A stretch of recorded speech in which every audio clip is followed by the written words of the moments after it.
ভাই আমি একটা কথা বলেছি, কথাটা ভাইরাল হয়েছে অনেক।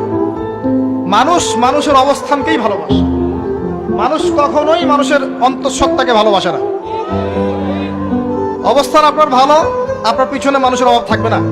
আজকে আপনার ক্ষমতা আছে, পাওয়ার আছে, খ্যাতি আছে, ইত্যাদি আছে, মানুষ দেখবেন পিছনে ঘুরঘুর করছে, ঘুরঘুর করছে, এবং এরা কিন্তু সবাই সবার স্বার্থেই ঘুরঘুর করছে। এর বাইরে আল্লাহ পাক কিছু মানুষের মনে আল্লাহর পক্ষ থেকে মহব্বত দেন, এটা আলাদা বিষয়। আপনি মানুষকে সন্তুষ্ট করতে পারবেন না। পরিবার, বাবা মা, ছেলে মেয়ে, বউ বাচ্চা, কাউকে সন্তুষ্ট করতে পারবেন না। 100% আপনি কাউকে সন্তুষ্ট করতে পারবেন না। সারা জীবন করে যাবেন, আপনার বিরুদ্ধে অভিযোগ থেকেই যাবে। শুধু আল্লাহ রাব্বুল আলামিন অপেক্ষা করে বসে আছেন, আপনি কখন তওবা করে তার দিকে ফিরে আসবেন। দিন আল্লাহ পাক আপনাকে মাফ করে দিবেন ইনশাআল্লাহ।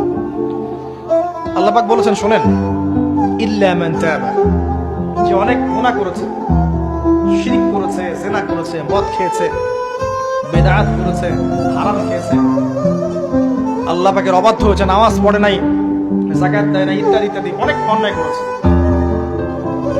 একদিন তওবা করে ফিরে এসেছে। আল্লাহ পাক বলেছেন, ইল্লা মান তাবা, যে ব্যক্তি তওবা করে ফিরে আসলো, ওয়া আমানা, এবং ঈমান নিয়ে আসলো, ওয়া আমিলা আমালান সালিহান, এবং এখন থেকে সৎ আমল করা শুরু করলো, হোক সে নারী বা পুরুষ, যে কেউ।